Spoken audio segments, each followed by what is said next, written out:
La fromagerie Bruant au Hall de Rive à Genève. Quoi de mieux que cette caverne d'Ali Baba du fromage pour démarrer notre chasse au lait cru? Je dirais le 90% du commerce, c'est du lait cru ou du lait à pâte dure qui est juste tempéré, chauffé. Aujourd'hui, je peux vous présenter des produits un peu rigolos qui peuvent faire peur à certaines personnes qui ont peur du lait cru. Par exemple, le bleu de terre mignon, comme ceci. C'est un fromage qui n'a pas été ensemencé de bleu. C'est la moisissure de la cave qui rentre dans le fromage. Dans les crus, vous avez de l'arôme. On parle de terroir. Donc dans le fromage, dans le vin, dans les thés, tout ce qui pousse dans la terre, on a un terroir qui ressort. Vous ne pouvez pas faire le même fromage avec la même vache. Si vous mettez une vache en Espagne et une vache en Normandie, vous aurez deux produits complètement différents. Maintenant, vous mettez un lait pasteurisé qui viennent de Gruyère ou d'Espagne ou du pays de l'Est ou de Chine. Vous ne voyez pas la différence. Vous avez un liquide blanc qu'on va transformer. On va devoir le re-ensemencer pour que ça parte en fleurs ou en croûte. Et puis, il y en a même, ils rajoutent encore des arômes de chèvre ou des arômes de brebis pour corser le goût. Alors, c'est comme si on achetait une voiture, puis on crevait les 4 pneus pour les rechanger juste derrière. C'est un non-sens. Des vieux Salers comme ça, qui sont faits 100% race Salers, où le lait est carrément pris au pied de la vache sur l'alpage. Et si vous le faites au lait pasteurisé, vous aurez un fromage qui va devenir plus ou moins salé, mais il n'y aura pas ces arômes qui vont se concentrer. Ça, c'est super important. Je ne suis pas un Che Guevara du fromage, mais je pense qu'il faut on vend du plaisir. Le jour où dans le magasin vous avez 80% de fromage pasteurisé, ça sera peut-être plus marqué Bruant, ça sera peut-être quelqu'un d'autre, j'aurais peut-être passé à autre chose.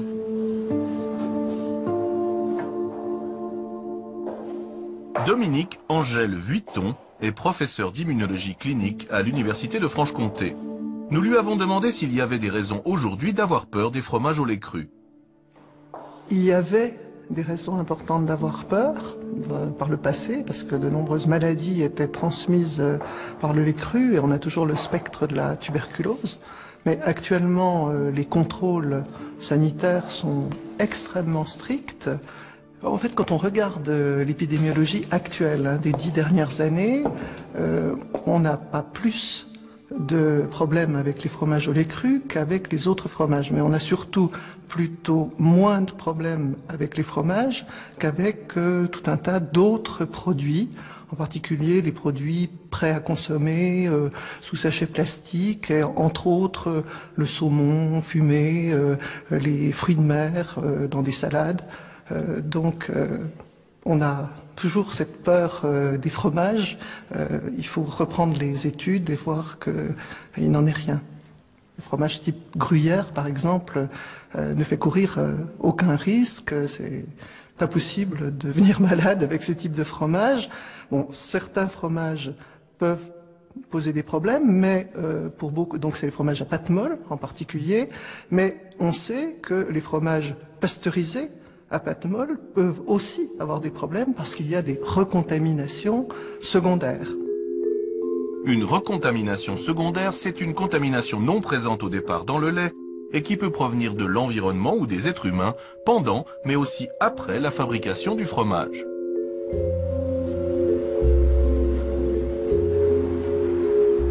Parmi les fromages suisses au lait cru et à pâte molle, il y a la Tome Fleurette, produite ici à Rougemont, dans le canton de Vaud. Il est 7 heures, comme chaque matin, les 15 producteurs locaux amènent leur lait à la fromagerie.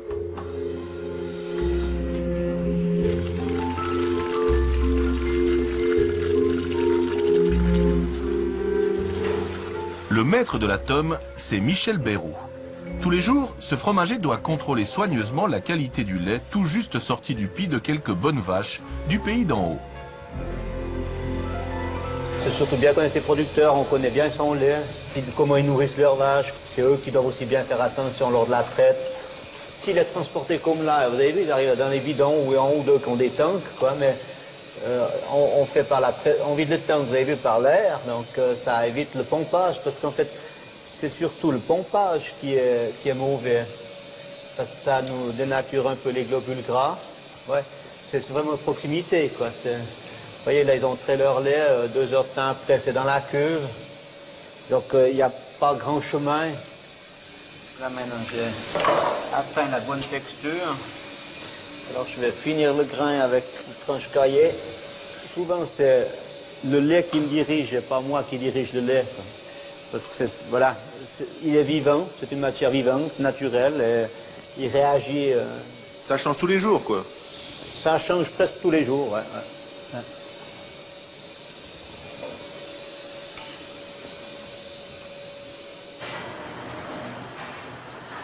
Genève, à peu près à la même heure.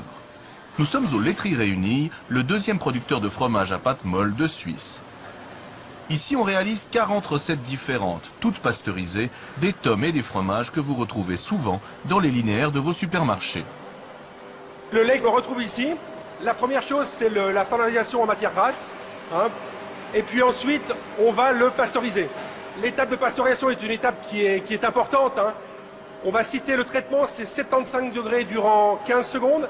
Ça va permettre de tuer les germes, les germes pathogènes qui sont dans le lait. Alors vous avez ici donc les tanks de maturation. Dans ces tanks, on va rajouter les ferments pour la fabrication du fromage. On fait les tomes au lait pasteurisé, c'est un choix qui a été fait depuis les années 30 hein, aux Laiteries Réunies. Pourquoi? Parce que c'est à l'époque, il y a eu des crises un peu alimentaires et on a décidé de rentrer dans un système de fromagerie où on a eu une forme de sécurité par le biais de la pasteurisation. Aujourd'hui, il est difficile hein, de faire des fabrications spécifiques entre du lait cru et du lait pasteurisé. Le lait cru a un niveau d'exigence qui est encore supérieur. On doit travailler des laits qui sont frais. On va travailler sur des temps de 6 heures hein, pour du lait cru, mais on peut aller jusqu'à 12 ou 24 heures pour du lait pasteurisé. Une tome pasteurisée, c'est un produit très régulier et stable, donc très adapté pour une fabrication de masse, destinée surtout à la grande distribution. Du côté de la fromagerie de Rougemont, on n'a aucune envie de pasteuriser la flore locale du lait, mais on comprend que les industriels le fassent. Pour eux, c'est quand même très difficile de connaître tous leurs producteurs. Il y a un grand mélange de lait souvent. Hein. Alors je pense qu'ils se donnent aussi beaucoup de peine pour essayer de connaître leurs fournisseurs, mais c'est quasi impossible à un moment donné, quoi. Alors je pense que pour eux, c'est la seule solution, je crois. Avec les normes actuelles d'hygiène et la sévérité des contrôles, la chasse aux germes indésirables, c'est 50% du travail des fromagers d'aujourd'hui. Dans l'industrie comme dans l'artisanat, on pousse à journée faite. On lave tout le temps, c'est juste, on se nettoie tout le temps. Surtout les mains, parce que ça transporte beaucoup. Hein. On va toucher la porte, on touche les gens, donc c'est un transporteur important de bactéries. Donc on se lave souvent les mains pour aller dans le cahier. Je pense que c'est important quand même pour un produit qu'on mange. Du fait qu'on va encore essayer de conserver le lait cru le plus longtemps possible, donc au moins protégeons-le sans lui amener quelque chose d'autre encore étranger, de notre faute, quoi.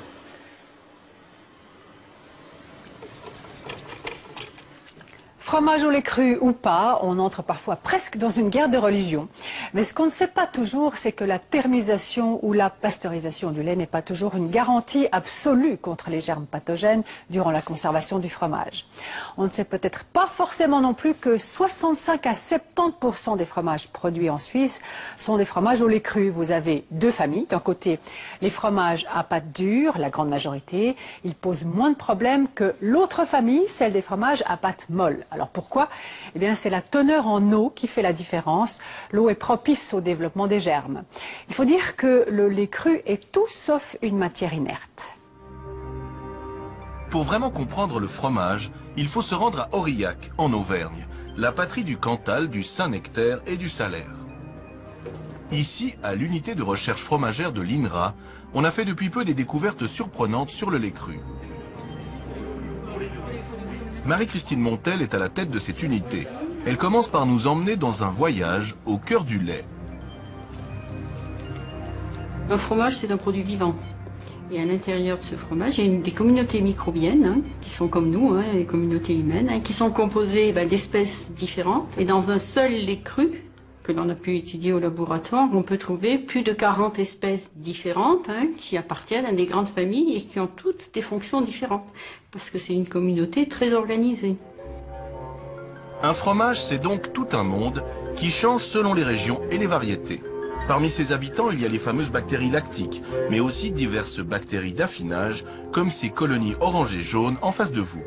Il y a aussi des levures et diverses moisissures, tout un monde qui crée pour nous le fromage et le goût. Dans un fromage, on a pu identifier plus de 100 molécules différentes, des molécules qui sont odorantes. Vous les prenez une par une, elles ont toutes un arôme, un goût différent. Et tout ensemble, ça va faire la subtilité des fromages. Et que vous prenez un saucisson ou un fromage, vous avez à peu près les mêmes molécules, mais elles ne sont pas dans les mêmes proportions, et vous avez à la fin des goûts différents. Dans ces caves d'affinage expérimental, des meules artificiellement contaminées par des listeria pathogènes. En étudiant la réaction de la flore microbienne fromagère à l'arrivée d'une vilaine bactérie, l'équipe de l'INRA a fait une découverte surprenante. Certains fromages au lait cru ont les moyens de se défendre tout seuls contre les listeria. Un fromage, c'est ce que nous on appelle un écosystème. Dans cet écosystème, il y a une communauté microbienne qui vit. Et cette communauté microbienne, ils savent à la fois s'entraider pour produire des molécules aromatiques, mais aussi pour produire des molécules qui vont pouvoir inhiber les pathogènes. Plus vous avez d'individus différents, plus ils vont produire de molécules inhibitrices différentes et plus ils vont faire barrière. La pauvre listeria, si elle est en face d'une armée ou à la face d'une seule personne, c'est pas tout à fait la même chose. Donc dans un lait cru, elle est face à une armée. Mais attention, si un fromage au lait cru semble plus difficile à recontaminer, l'hygiène du lait cru de base doit être irréprochable. Il reste extrêmement dangereux d'introduire le loup dans la bergerie. Le mot hygiène, c'est l'élimination des pathogènes. Donc, il faut être hygiéniste. Mais ce que l'on a peut-être un peu confondu à l'image du domaine médical dans l'agroalimentaire, c'est qu'on a confondu hygiène et élimination de toute flore. Oui, éliminons les pathogènes, oui, préservons la flore d'intérêt technologique. D'un coup d'aile, nous nous rendons à la fromagerie de Marsens, en Gruyère, juste à temps pour rencontrer le journaliste zurichois Dominique Flammer. Il rend visite au maître des lieux, le fromager Marc-Henri Horner. Tu fais l'affinage toujours à 8 ans, non? On fait l'affinage à 8 ans dans nos vieilles caves, oui. Marc-Henri Horner, c'est l'homme qui a relancé la production du vacherin fribourgeois à l'ancienne, au lait cru. Dominique Flammer est un véritable passionné des fromages suisses auxquels il vient de consacrer un livre. Pour lui, notre pays possède un patrimoine fromager trop méconnu qu'il convient de protéger jalousement. Un patrimoine où la place du lait cru est extrêmement importante. Aujourd'hui, on sait qu'un taux d'environ 65 à 70% de tous les fromages produits en Suisse sont encore produits au lait cru, à base de lait cru. Et c'est surprenant quand on compare avec la France, où le taux est tombé ces dernières 10 années de 20 à 9-10%, parce que la France est un pays qui produit beaucoup des fromages industriels pour l'exportation, mais avec un niveau de prix beaucoup plus bas qu'en Suisse. Pour Dominique Flammer, les fromages au lait cru aident au maintien de petites exploitations en Suisse et sont aussi la garantie d'un lait de qualité et correctement payé aux paysans. Si vous voyez les prix du lait en France, en Allemagne et en Hollande, ils sont, je ne sais pas, à 50% des prix qui reçoivent les paysans ici en Suisse. Et comme ça, je crois vraiment la Suisse peut seulement survivre avec la qualité spéciale, avec les fromages au lait cru. J'ai essayé de faire des laits crus, il y a déjà quelques années, et puis le résultat était étonnamment bien. Un vacherin cru sera beaucoup moins sensible aux agressions extérieures qu'un vacherin pasteurisé, parce qu'il a encore son immunité naturelle. On n'a jamais un même vacherin, on a toujours des produits différents. On a des goûts qui ressortent, des saveurs qui ressortent, on n'a pas que de l'acidité. C'est vrai que les vacherins de Marc-Henri Horner fleurent bon le terroir. Mais produire au lait cru aujourd'hui, ce n'est pas simple du tout, parce que le lait est plus pauvre qu'avant en bactéries lactiques. Aujourd'hui, le lait cru, il a sa population intérieure, je dirais, qui a fortement diminué. Donc ceci est dû aux nouvelles installations, soit chez le producteur, où le lait, au sortir de la mamelle, a plus que du contact avec de l'inox, des conduites, pour arriver finalement dans une chaudière en cuivre. Et là, le fromager, il doit diriger la maturation de ce lait, il doit cultiver des bactéries pour réensemencer ce lait. En fait, c'est très compliqué aujourd'hui de faire du lait cru, quoi. C'est plus compliqué, c'est vrai, qu'un lait thermisé. le thermiser. Attention, c'est pas une pasteurisation, c'est quand même le 90% de la fabrication aujourd'hui de vacherin fribourgeois. Il a quand même aussi, et il a toujours cette flore et puis la fermentation lactique qui est. Hein. Un peu moins, c'est ça en fait. Un peu moins. On retrouve un peu moins le goût, spécialement la saveur et le goût du terroir.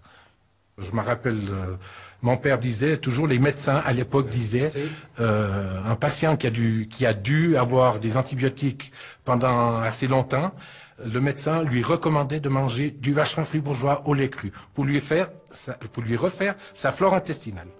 Et il semble que les médecins fribourgeois de l'époque étaient déjà en phase avec les connaissances scientifiques actuelles sur les avantages du lait cru. Pour reconstituer sa flore intestinale, manger des fromages au lait cru est un atout, hein, ça a été montré. Manger des fromages en général déjà est un atout, mais en particulier au lait cru. Et puis il y a un deuxième aspect qui est celui de la protection contre l'allergie. Et on s'aperçoit que le lait cru, la consommation de lait cru par la mère pendant sa grossesse, puis par l'enfant pendant en particulier la première année de la vie, est tout à fait associée à cette protection contre les maladies allergiques, l'asthme, rhume des foins, et même dans une étude récente là, qui est en cours, la dermatite atopique, hein, l'eczéma, qui touche les nourrissons. On dit exactement le contraire aux femmes enceintes dans nos pays. Il faut surtout pas manger de lait cru, et de fromage au lait cru en particulier. Oui, bien sûr, c'est un peu paradoxal parce que on insiste sur le risque, hein, dont on a déjà parlé, et on insiste moins sur les bénéfices parce que les bénéfices sont moins visibles rapidement puisqu'ils vont se développer au cours de la vie. Ces dernières années, plusieurs études ont mis en évidence l'importance d'une flore intestinale diversifiée et solide pour notre santé. Une raison de plus pour privilégier la diversité des fromages et se faire plaisir. De cette flore intestinale, nous allons parler justement avec un médecin que nous connaissons bien, grand spécialiste des questions alimentaires, Roger Darioli, bonsoir. Bonsoir. Alors on dit maintenant que des recherches montrent que le lait cru a des vertus protectrices pour notre organisme. Est-ce que vous le confirmez? Oui, tout à fait. Je le confirme parce que ce que l'on sait, c'est que cette flore intestinale représente ce qu'on appelle le microbiote. Autrement dit, ces colonies bactériennes qui représentent plus que 10 fois l'ensemble de nos cellules humaines. Ça grouille là-dedans. Ça grouille, absolument. Cela étant dit, lorsque vous allez consommer du lait cru, vous allez apporter une flore bactérienne qui est très favorable à cet équilibre intestinal. Alors, comment est-ce qu'on explique ces effets? Ce sont des effets qui sont, comme vous l'avez mentionné, à la fois d'une meilleure assimilation, surtout des fibres que vous allez ingurgiter. Il y a également une meilleure assimilation du calcium, mais il y a encore d'autres effets qui sont en lien, par exemple, avec l'énergie que vous allez assimiler. Et à partir de là, on a pu faire des liens, par exemple, protection pour les maladies allergiques, protection contre l'obésité, protection contre les maladies cardiovasculaires. Ah oui, c'est très vaste alors comme effet bénéfique du lait cru et donc du fromage au lait cru. Mais il y a quand même des personnes pour lesquelles, qui sont peut-être plus fragiles face au lait cru et au fromage au lait cru, ce sont les femmes enceintes, les personnes qui ont un système immunitaire un peu déprimé, si l'on peut dire. Quel est véritablement le message de précaution à leur égard? À quoi faut-il renoncer sans élargir à toute la gamme? Et je crois que c'est d'abord de connaître la qualité des fromages que vous allez consommer. Si ce sont des fromages suisses, on a une garantie comme quoi au fond, le contrôle sanitaire a été fait de manière tout à fait adéquate. Ça, c'est le premier point. Le deuxième, c'est que effectivement, pour une femme enceinte, c'est peut-être un risque mineur, mais il existe quand même d'avoir à consommer un fromage qui aurait été contaminé, non pas en termes de contamination primaire du lait, mais secondairement, c'est-à-dire par les manipulations qui se perdent, par exemple, durant l'affinage ou durant la conservation. Donc au fromage à pâte molle essentiellement. Les fromages à pâte dure, c'est pas un problème. D'ailleurs, on n'en mangera pas la croûte non plus. Exact, on donc connaît là, tout le monde. Soyons décontractés par rapport au fromage à la pâte dure si on est une femme enceinte. Un dernier mot, on revient peut-être sur le vacherin Mont d'Or. Vous l'avez dit, il n'y a pas de risque de contamination primaire. La tuberculose par les fromages à pâte molle, ça n'existe pratiquement plus. Le problème, c'est l'hygiène au long du processus de production. Les Français en sont capables, on devrait l'être aussi en Suisse. Pourquoi est-ce qu'on ne reviendrait pas en arrière? C'est juste une question de traumatisme et de hantise. bêtises? Je crois que, vous savez, en Suisse, on aime le risque zéro. On aime se protéger contre tout et n'importe quoi. Là, en l'occurrence, au fond, les contrôles sanitaires sont extrêmement bien faits. Pour autant que je sache, les producteurs de fromage ont la possibilité de produire du fromage à pâte molle avec du lait cru. Sauf pour le vacherin. Sauf pour le vacherin. Mais, encore une fois, je crois qu'ils ne sont pas, on l'a entendu dans l'émission, pas prêts à revivre cette expérience traumatisante qui était celle des années 87, bien que le risque soit extrêmement faible. Très bien, merci pour toutes ces explications. Bonne soirée. Merci.